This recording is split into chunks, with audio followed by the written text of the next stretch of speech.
The Rebel Capitalist Show. Let's talk about real estate for a moment.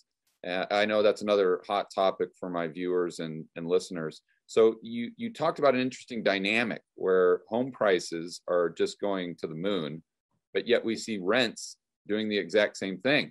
Usually we have, if home prices go too high, then people just start renting.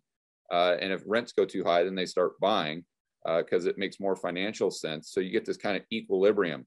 But now they're just both going up. And I don't know, I've studied a little bit of history enough to know that the two things that really trigger social unrest are when food prices increased or when people can't afford to put a roof over their head. So I guess where do you see the whole real estate market going? And then, how do you think that'll apply to society? Yeah, I think you make some really important points there about the people versus, the establishment and what really pisses them off. There are very few things. Like, I grew up in Thunder Bay, Ontario. My dad was a firefighter, and it didn't mean that we were like lower middle class. I was quite happy to be part of the human race. But the fact of the matter is that, there's certain big things like the roof over our head and the food that we're eating every day that matter more than other things. Right. So I think that's an important point that somebody like you with a leadership voice is able to say, and I don't think we can say that enough. So, just keeping that, in our back pocket. I still think that, like, if you start to, so we built basically a rent tracker by American city, because I'm not going to take the government's word for it. I mean, we have modern tools and technology where you can measure and map that. And I was just looking at it just now when you asked the question, because it just came to mind. I mean, we have for the month of August, the rate of change, the year-over-year rate of change of rental growth is like running 29.5% year-over-year in Tampa, Florida. Yeah. I mean, it's like, it's not just Tampa. I could pick Fort Lauderdale, Jacksonville, Miami, obviously everybody knows, but what you're seeing is a broadening to, Raleigh, Charlotte, Arizona. These are between 15 and 30% year-over-year rent hikes. And there are a lot of reasons for that, right? The ability to basically kick people out finally and then take the new people in at a higher rent, for example.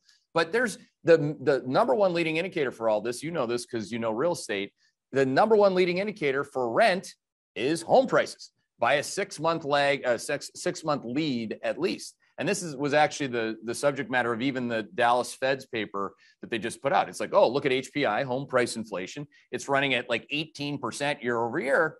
And the owner's equivalent rent in the CPI is like down here. So, something's going to break, and we already know what it is. The prices broke to the upside. And the next part of it is people are going to be pissed off. Yeah. So I'm curious. I did a story the other day, or a video, and I used numbers from realtor.com. It said the trailing 12 months was up about 12%. That was for all states, and that was the past 12 months. Mm-hmm. It sounds like you've got data on a state per state level. And I'd be curious, it sounds like all those states that you mentioned are the ones where, let's say they have a little bit more freedom, for lack of a better word. So we've got the Texas, we've got the Arizona, we've got the Florida. What's happening in states like California, Oregon, New York? Are you seeing the rent increase as much or a little bit lower? A little bit lower, but like looking at this, Anaheim's 15%, Los Angeles is 5%, San Diego's 16%, San Jose's 3%. So you get like kind of high-low situation in California, whereas like you said, maybe where there's a little bit more freedom and mobility, lower taxes, you get those states have a much more broad base. Like the state of Florida is the best example. Yeah. So if you had a house and you just sold it because you never thought you could sell it for that price, okay, great. Like my parents did, sell their house. Now they got to rent. Well, guess what? Everybody's got the same idea. And then you see a broadening. Like, it's not like Sarasota, Florida was in a boom up until most recently, but it keeps pushing to the places where the inflation was not, because people want to live in Florida. So that's, I think that these things are trivial matters to anybody who's data driven. But again, what you use on a 12-month look back is really interesting too, because, I'm using the August year over year numbers as the, tip of the spear. And every month, we'll update it as we get new data. But those numbers really feed the extension on how long this can go. And again, when people have a view on CPI going back towards the Fed's target of 2%, which is mathematically impossible, by the way, if what we just talked about holds. Because CPI, or because of housing, is such a major component of the CPI. Right. It's a third of the CPI. Think of normal people, like the people that listen to you and I, like normal human beings, not the people that live in the ivory tower of the Fed. Normal people know that this is the biggest cost center, or at least one of them, of their life, and it's definitely not going away. So how do you play that from an investment standpoint? And then I guess what would be the solution from a government standpoint? I think it'd just be lower regulations to incentivize the home builders to build quote unquote affordable housing. It's got to be profitable for them. If it's not profitable, they won't do it. But I'd like to get your view on that.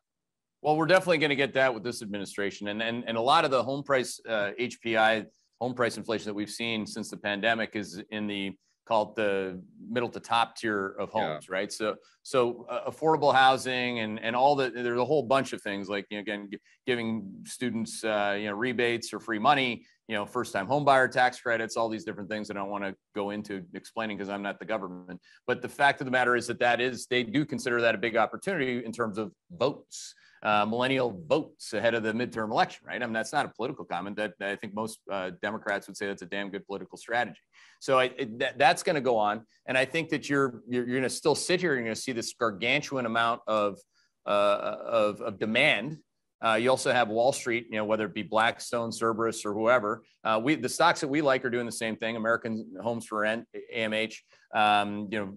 Pretty simple example. Or if you want to like get into something like Avalon Bay, I mean, these are REITs that we like. We still like REITs. We prefer to be long residential. Okay. If I can be long single family, I am. So personally, I've been buying more real estate or investing in deals where it's a single project or single unit type opportunity, because as because it's so hard to get these things built with all the supply shortages, whoever's got the newest capacity gets to take the most price next. And that's the other big obvious thing that's going on in the real estate market, particularly on the luxury side.